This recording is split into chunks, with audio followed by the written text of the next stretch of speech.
पारा नंबर 13 सूरह यूसुफ आयत नंबर 53। औज़ुबिल्लाहि मिनश्शैतानिर्रजीम बिस्मिल्लाहिर्रहमानिर्रहीम।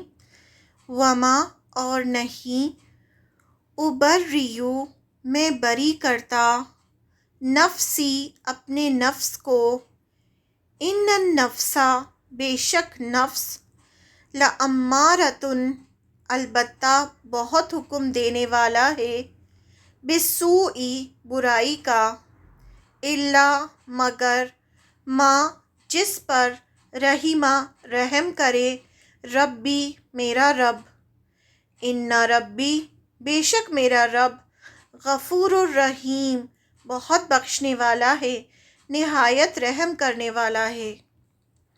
ये यूसुफ अलैहिस्सलाम के अल्फाज हैं। और मैं ये दावा नहीं करता कि मेरा नफ्स बिल्कुल पाक साफ़ है। वाक़या ये है कि नफ्स तो बुराई की तलकीन करता ही रहता है। हाँ, मेरा रब रहम फरमा दे तो बात और है। इस सूरत में, ये ब्रैकेट में है, मैं नफ्स का कोई दाव नहीं चलता। बेशक मेरा रब बहुत बख्शने वाला बड़ा मेहरबान है।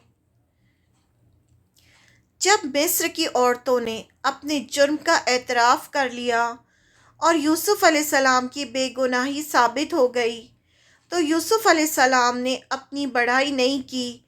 उन्होंने कहा, मैं जो इस इंतहाई ख़तरनाक जाल से बचा हूँ मेरा उसमें कोई कमाल नहीं।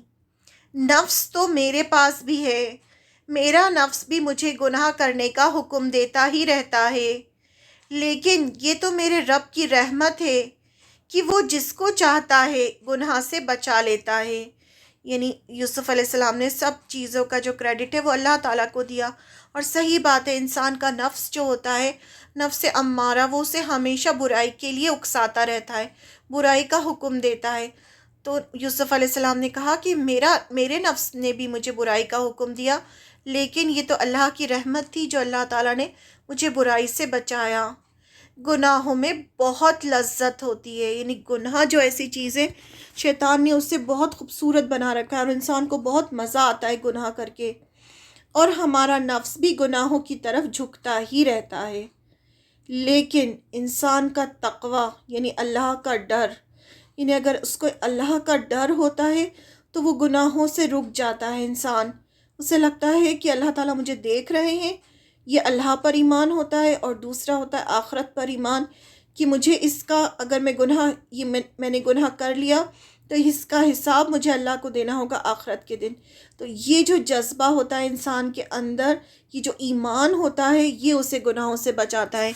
जिसको अल्लाह का डर नहीं होता, जिसे आखरत पर ईमान नहीं होता, जिसका ईमान कमज़ोर होता है, वो गुनाहों की तरफ झुक जाता है। अल्लाह से मोहब्बत और अल्लाह की मेहरबानी से इंसान उससे रुक सकता है। यानी गुनाहों से इंसान कब रुक सकता है? तक़वे से, यानी अल्लाह के डर से, अल्लाह से मोहब्बत करने से। जब इंसान किसी से मोहब्बत करता है तो वो कोई ऐसा काम नहीं करता जो सामने वाले को पसंद ना आए। उसे उसकी नाराज़गी से डर लगता है कि ये अगर नाराज़ हो गया तो जब इंसान को अल्लाह से मोहब्बत होती है तो इंसान को भी लगता है कि मेरे इस काम से कहीं अल्लाह ताला मुझसे नाराज़ ना हो जाए। तो ये चीज़ जो होती है वो उसे गुनाहों से दूर रखती है। अल्लाह का ये रहम व करम उस पर होता है जो गुनाहों से बचने के लिए ख़ुद से कोशिश भी करता है। यानी कौन, किस पर रहमत होती है अल्लाह ताला की? जो ख़ुद से कोशिश करता है गुनाहों से बचने की और दिल में गुनाह को बुरा समझकर उससे रुकना चाहता है। यानी ख़ुद से जब इंसान कोशिश करता है गुनाहों से रुकने की तो अल्लाह ताला फिर ज़रूर उस पर रहम करते हैं। जैसे यूसुफ अलैहिस्सलाम ने अल्लाह की पनाह मांगी, जैसे ही उनको लगा कि गुनाह की तरफ उनको बुलाया जा रहा है तो उन्होंने फ़ौरन अल्लाह की पनाह मांगी और ख़ुद को गुनाह से बचाने के लिए दरवाज़े तक भागे। यानी फिर कोशिश भी की उन्होंने गुनाह से बचने की, ये नहीं सोचा कि बस यहीं खड़े रहें, वो भागे दरवाज़े की तरफ कि वो किस तरह से बच जाएं। तो अल्लाह ने भी उनकी नीयत जो गुनाह से बचने की थी उससे उनकी मदद फरमाई। यानी इंसान ने कोशिश की, उन्होंने कोशिश की गुनाह से बचने की, उन्होंने गुनाह को बुरा समझा, उन्होंने अल्लाह से पनाह मांगी तो अल्लाह ने भी उनकी मदद की। गुनाह से बचने के लिए सबसे पहली बात, गुनाह से नफ़रत होनी चाहिए। सबसे पहली बात, आपको पता होना चाहिए कि ये गुनाह है। आपको हलाल और हराम का इल्म होना चाहिए। आपको पता होना चाहिए कि ये काम जो है اسلام میں پرمیٹڈ ہے اور یہ پروہیبٹڈ ہے، یہ حلال ہے، یہ حرام ہے۔ تو یہ سب جاننے کے لیے اور تقوی بڑھانے کے لیے اور اللہ سے محبت کے لیے قرآن کا پڑھنا سمجھنا بہت ضروری ہے۔ جب ہم قرآن کو بار بار پڑھتے ہیں تو وہ چیز ہمارے دل میں ایک یقینی ہو جاتی ہے۔ ہمیں بار بار جب بھی کوئی ایسا موقع آتا ہے تو ہمیں کوئی نہ کوئی قرآن کی آیت یاد آ جاتی ہے کہ اچھا وہاں اللہ تعالیٰ نے یہ فرمایا، نہیں مجھے یہ کام نہیں کرنا ہے۔ اور گناہ سے انسان کو ایسی نفرت ہونی چاہیے جیسے کہ آپ کو کسی کچرے سے نفرت ہوتی ہے، اسمیل آنی چاہیے آپ کو گناہ دیکھ کر۔ تو گناہ سے نفرت ہونی چاہیے، پھر گناہ سے بچنے کی ہر ممکن کوشش کرنا چاہیے۔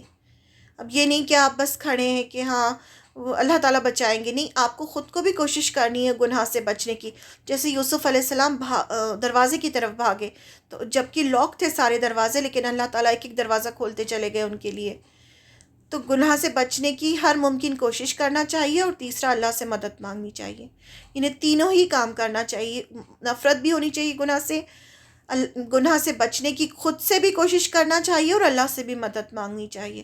تو اللہ تعالیٰ ہر گناہ سے انسان کو بچاتے ہیں پھر۔